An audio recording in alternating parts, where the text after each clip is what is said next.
A cuties welcome to my channel. ఈరోజు day 1 in Mysore trip. Night 8 o'clockకి Mahabubnagar నుంచి train ఎక్కాము. ఆల్మోస్ట్ ఓవర్ నైట్ జర్నీ తర్వాత morning 11 o'clockకి మైసూర్కి రీచ్ అయ్యాము. స్టేషన్ నుంచి డైరెక్ట్ హోటల్కి వెళ్ళి ఫ్రెష్ అప్ అయి ఫస్ట్ టిఫిన్ కంప్లీట్ చేసాం. ఇక్కడ టిఫిన్ చాలా బాగుంది. మేము తీసుకున్న హోటల్ పక్కనే. యాక్చువల్లీ మా ప్లాన్ ఏంటి అంటే ఫస్ట్ మైసూర్ ప్యాలెస్ నుంచి ట్రిప్ స్టార్ట్ చేద్దాం అనుకున్నాం. కానీ అమ్మ మాత్రం ముందు చాముండేశ్వరి టెంపుల్కి వెళ్దామని చెప్పింది. సో ప్లాన్ చేంజ్ చేసి డే 1 అమ్మవారి దర్శనంతో స్టార్ట్ చేసాం. మైసూర్ సిటీ నుంచి 13 kilometers దూరంలో చాముండి హిల్స్పై ఉంది ఈ చాముండేశ్వరి టెంపుల్. మైసూర్ సిటీకే ఇది ఐకానిక్ టెంపుల్. అష్టాదశ శక్తిపీఠాల్లో ఒకటి. ఇక్కడ అమ్మవారు సతీదేవి కేశాలు పడిన పవిత్ర స్థలంగా భావిస్తారు. మహిషాసురుణ్ణి సంహరించి దుర్గామాత అనే చాముండేశ్వరిగా పిలుస్తారు.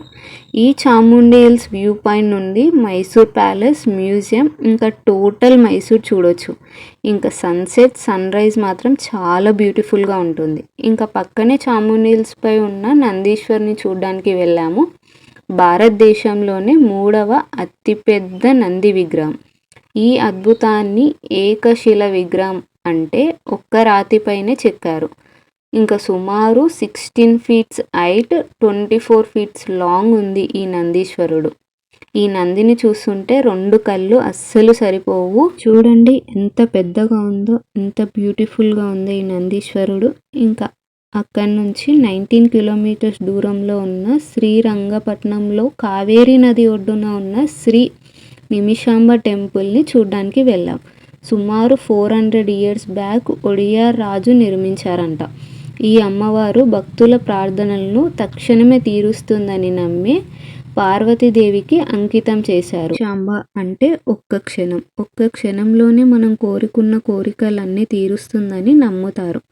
ఇంకా అక్కడ కూల్గా ఫ్లో అయ్యే రివర్ వాటర్, పీస్ఫుల్ సరౌండింగ్స్ చూస్తుంటే మైండ్ అంతా రీఫ్రెష్ అయిపోయింది.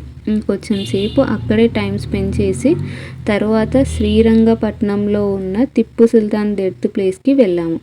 1799లో టిప్పు సుల్తాన్ బ్రిటిష్తో వార్ చేసి ఇక్కడ వీరమరణం పొందారంట. అక్కడే పక్కన ఉన్న శ్రీరంగనాథ స్వామి టెంపుల్కి వెళ్ళాము. ఇక్కడ విష్ణుమూర్తి శ్రీరంగనాథ స్వామిగా దర్శనం ఇస్తారు. ఈ టెంపుల్ చాలా పురాతనమైనదంట. దీని గర్భగుడి క్రీస్తు శక 1870 నాటిదంట.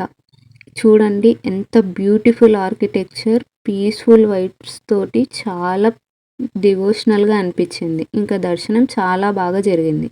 ఇంకా అక్కడి నుంచి కేరళ స్పైసెస్ అండ్ ఆయుర్వేదిక్ గార్డెన్కి వెళ్ళాము. ఇక్కడ మనం రోజు వంటల్లో వాడే నల్ల మిరియాలు, యాలకులు, దాల్చిన చెక్క, లవంగాలు చూడొచ్చు. ఇక్కడ కేవలం స్పైసెస్ మాత్రమే కాదు, వందల ఏళ్ల నాటి ఆయుర్వేద మూలికలు కూడా ఉన్నాయి. జుట్టు రాలడం, మోకాల నొప్పులు, స్కిన్ ప్రాబ్లమ్స్ లాంటి వాటిని న్యాచురల్గా ఇలాంటి రెమెడీస్ ఉంటాయని ఇక్కడ చెప్తారు. ఇంగ్లీష్లో ఆర్ మన కావాల్సిన లాంగ్వేజ్లో వాళ్ళు ఎక్స్ప్లెయిన్ చేశారు. ఆల్మోస్ట్ ఈవినింగ్ అయిపోయింది. ఇంకా లాస్ట్ స్టాప్గా బృందావన్ గార్డెన్స్కి వెళ్ళాము. మైసూర్ సిటీ నుంచి 18 kilometers దూరంలో కావేరీ నదిపై ఉన్న కేఎస్ఆర్ అంటే కృష్ణరాజ సాగర్ డ్యామ్ పక్కనే 60 acresలో ఈ బృందావన్ గార్డెన్స్ ఉంది.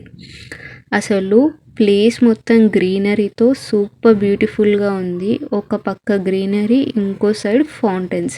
చాలా అమేజింగ్గా ఉండే.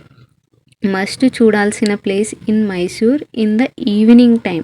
మేము సాటర్డే వెళ్ళాం కాబట్టి మ్యూజికల్ ఫౌంటైన్ షో ఈవినింగ్ 7 నుంచి 8 వరకు ఉంటుంది, ఎవ్రీ 15 minutes. ఇంకా బృందావన్ గార్డెన్స్కి వచ్చామంటే ఫస్ట్ గ్రీనరీ కోసం అయితే నెక్స్ట్ ఈ musical fountain show must visit place in Mysore. ఖచ్చితంగా చూడాల్సిందే. వీడియో నచ్చితే లైక్ చేయండి, షేర్ చేయండి, ఛానల్ని సబ్స్క్రైబ్ చేసుకోండి. See you in day 2 vlog. Thank you.